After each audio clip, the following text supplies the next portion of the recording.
রথযাত্রা হিন্দু ধর্মের একটি গুরুত্বপূর্ণ এবং ঐতিহ্যবাহী উৎসব যা প্রতি বছর উড়িষ্যার পুরী শহরে অনুষ্ঠিত হয়। এই উৎসবের মূল কেন্দ্র হল শ্রী জগন্নাথ দেব, যিনি ভগবান কৃষ্ণের একটি রূপ।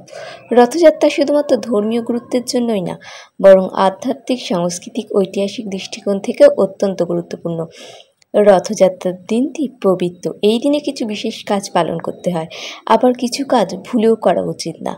এসব কাজের মাধ্যমে ব্যক্তির আত্মিক পরিশুদ্ধি লাভ করতে পারে এবং ঈশ্বরের আশীর্বাদ পেতে পারে। এখানে আমরা আলোচনা করব রথযাত্রার দিনে ভুলেও যেসব কাজ করা উচিত না এবং সেগুলিকে এড়িয়ে চলা উচিত। নমস্কার বন্ধুরা, ধর্মবচন বাংলা চ্যানেলে আপনাদের সবাইকে স্বাগত। খুব তাড়াতাড়ি 27শে জুলাই আসতে চলেছে রথ, আর রথযাত্রার দিন ভুলেও আপনারা এই 3টে কাজ করবেন না, করলেই হবে আপনাদের সর্বনাশ। ভিডিওটা খুব মন দিয়ে শুনুন। ভিডিওটি ভালো লাগলে লাইক দিন, কমেন্টে জয় শ্রীকৃষ্ণ বা জয় জগন্নাথ লিখতে ভুলবেন না। প্রথম যেটা আপনারা করবেন না সেটা হচ্ছে খারাপ চিন্তা বা খারাপ কথা বলা। রথযাত্রার দিনে বিশেষভাবে এই পবিত্র দিনটিতে আমাদের মন এবং ভাষাকে পবিত্র রাখতে হবে। খারাপ চিন্তা বা খারাপ কথা বলা একেবারেই উচিত না। রথযাত্রার দিনটি এক ধরনের আধ্যাত্মিক সফরের মতো, যেখানে আপনি শ্রী জগন্নাথ দেবের কাছে যাবেন এবং তার আশীর্বাদ পাবেন। এই দিনে যদি আপনি অশুভ বা খারাপ কিছু চিন্তা করেন, মনে কিছু আনেন বা খারাপ ভাষা ব্যবহার করেন, তাহলে আপনার আত্মিক অবস্থাকে ক্ষতিগ্রস্ত করবে এবং রথযাত্রার পবিত্রতাও এতে নষ্ট হবে। কেন এটা এত গুরুত্বপূর্ণ সেটা কি জানেন বন্ধুরা? ধর্মীয় বিশ্বাস অনুসারে ঈশ্বর বা দেবতাদের প্রতি শ্রদ্ধা এবং ভালোবাসা হৃদয়ের গভীর থেকে আসা উচিত। যদি মন খারাপ থাকে বা আপনার মনোভাব অশুভ হয়, তাহলে ঈশ্বরের আশীর্বাদ পাওয়ার সম্ভাবনাও কমে যায়। রথযাত্রা যেহেতু ঈশ্বরের পবিত্র যাত্রা, সুতরাং আমাদের মনকে সেই রকম পরিশুদ্ধ ও নির্ভেজাল রাখার চেষ্টা করতে হবে। খারাপ কথা বা চিন্তা আমাদের মনকে অশান্ত করে এবং এতে আমাদের আধ্যাত্মিক প্রগতি ব্যাহত হয়। 2. রথযাত্রার অংশগ্রহণের সময় শারীরিক অসম্বল বা অমূলক আচরণ করা চলবে না। রথযাত্রার দিনটিকে একটি পবিত্র এবং আধ্যাত্মিক দিন। এই দিনে রথের সামনে দাঁড়িয়ে বা রথ টানতে গিয়ে শারীরিক বা মানসিক অস্থিরতা বা অমূলক আচরণ করা একেবারেই উচিত না। পুরীর মন্দির থেকে শ্রী জগন্নাথ, বলরাম, সুভদ্রা রথে চড়েন এবং শহরের বিভিন্ন স্থানে ঘোরেন। এই সময় ভক্তদের একটি আধ্যাত্মিক এবং শান্তিপূর্ণ পরিবেশ বজায় রাখা অত্যন্ত গুরুত্বপূর্ণ। রথের সামনে বা রথ টানতে গিয়ে উচ্ছৃঙ্খল বা অস্থির আচরণ ঈশ্বরের প্রতি সম্মানহানিকরও হতে পারে। কেন এটা এত গুরুত্বপূর্ণ বলছি যে রথযাত্রার দিনে আপনার শারীরিক আমপালন বা অমূলক আচরণ করা উচিত না, সেটা সম্পর্কে একটু বলি। রথযাত্রা শুধুমাত্র একটি ধর্মীয় অনুষ্ঠান নয়, এটি ভক্তদের মধ্যে আত্মিক একতা এবং শান্তিও স্থাপন করে। রথের প্রতি সম্মান এবং তাতে অংশগ্রহণকারী প্রতিটি ব্যক্তির মধ্যে শান্তিপূর্ণ মনোভাব বজায় রাখা উচিত। শারীরিক ও মানসিক অস্থিরতা ঈশ্বরের আশীর্বাদ অর্জনকে ব্যাহত করে। রথযাত্রা পবিত্রতাকে অতি নষ্ট করে। এছাড়া এই ধরনের আচরণ অন্যদের জন্য বিরক্তিকরও হতে পারে, যা পুরো অনুষ্ঠানকে শুদ্ধতাকে ক্ষতিগ্রস্ত করে।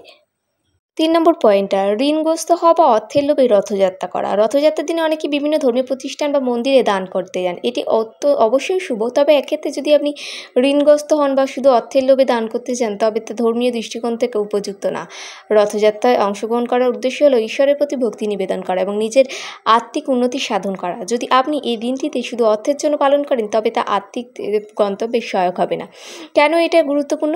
রথযাত্রা বা ধর্মীয় উৎসবে মূল উদ্দেশ্য হলো মন থেকে ঈশ্বরের প্রতি শ্রদ্ধা এবং ভালোবাসা দেখানো। অর্থ বা উপহারের জন্য ধর্মীয় অনুষ্ঠান পালন করা ঈশ্বরের প্রতি আনুগত্যের সঠিক প্রকাশ পায় না। রথযাত্রায় অংশগ্রহণের জন্য মন ও হৃদয়ে একাগ্রতা ও পরিশুদ্ধতা থাকা আবশ্যক।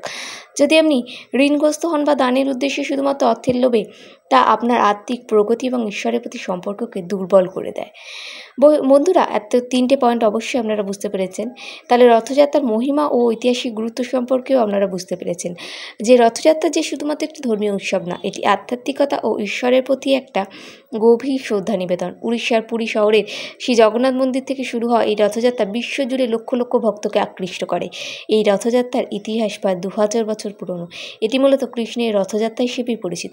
শুধু পুরী কেন, পৃথিবীর যে কোনো প্রান্তে আমরা যেখানে বসবাস করি, ছোট বড় সবাই আমরা রথের দড়ি টানতে দৌড়ে যাই। তাই তো বন্ধুরা, আপনারা কমেন্টে লিখে জানাবেন আপনার বাড়ির ওখানে রথযাত্রা হয় নাকি, রথযাত্রার সাথে সাথে সেখানে রথের মেলা হয় নাকি। পুরাণ মতে শ্রী জগন্নাথ দেব একবার তার মন্দির থেকে বেরিয়ে গিয়েছিলেন এবং তার ভক্তরা তাকে ফিরে পাওয়ার জন্য একটি বিশাল রথ নির্মাণ করেন। এই রথটিকে এক পবিত্র যাত্রার প্রতীক হিসেবে দাঁড়িয়ে আছে। রথযাত্রা শুধু একটি ধর্মীয় অনুষ্ঠান না, এটি মানুষের আধ্যাত্মিক শক্তি ও একাগ্রতার বার্তা দেয়। ঐতিহাসিক কাহিনীও আছে রথযাত্রা সম্পর্কে, বিভিন্ন মত প্রচলিত আছে। রথযাত্রা ইত্যাদি সম্পর্কিত একটা বিশেষ কাহিনী আছে যা বলে যে শ্রী জগন্নাথদেব একদিন তার মন্দির থেকে বেরিয়ে এসেছিলেন। তাকে ভক্তরা খুঁজতে গিয়ে রথ টানতে শুরু করেন। বহু চেষ্টা সাধনার পর শ্রী জগন্নাথদেব আবার তাদের সামনে এসে দাঁড়ান, যা এই কাহিনীর মূল বার্তা। ঈশ্বর একদিন ভক্তের কাছে ফিরে আসবেন, শুধু চাইলে হবে না, বরং দৃঢ় বিশ্বাস ও আপনার সাধনার প্রয়োজন। রথযাত্রাতে আচার ও কিছু তন্ত্রও থাকে।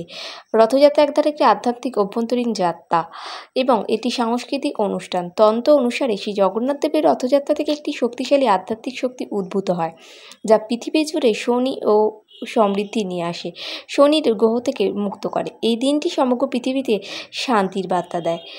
রথযাত্রার সময় নানা আচার ব্যবহার, যেমন বিশেষ মন্ত্র পাঠ করা হয়, তন্ত্রের উপাসনা, ভক্তিপূর্ণ শ্রদ্ধা, সঙ্গীতের মাধ্যমে একটি উজ্জীবিত পরিবেশের সৃষ্টি হয়, যা ভক্তদের মধ্যে এক গভীর আধ্যাত্মিক অনুভূতি সৃষ্টি করে। রথযাত্রা শেষে ঈশ্বরের দর্শন লাভ করা আমাদের মনের শুদ্ধি প্রকাশ করে। রথযাত্রার শেষে শ্রী জগন্নাথদেব আবার তার মন্দিরে ফিরে যান। এটি একটি আধ্যাত্মিক উপলব্ধির মুহূর্ত। রথযাত্রার মাধ্যমে ভক্তরা তাদের আত্মিক যাত্রার শেষ দেখেন। এই দিনটি তাদের জীবনে নতুন শক্তি ও শান্তি নিয়ে আসে। প্রতি বছর রথযাত্রা ফিরে আসে, রথ হয়, আমরা দেখি। এই বছর 27শে জুন রথযাত্রা দিবস হয়েছে। সেটি একটি গুরুত্বপূর্ণ দিন। তো বন্ধুরা, আপনারা বুঝতেই পারলেন এই দিন কোন 3টি জিনিস আপনারা অবশ্যই ভুলেও কখনো করবেন না। আশা করব ভিডিওটা আপনাদের ভালো লেগেছে, উপকারী লেগেছে। তাহলে অন্য বন্ধুদের সাথে শেয়ার করে দিন। ধন্যবাদ বন্ধুরা।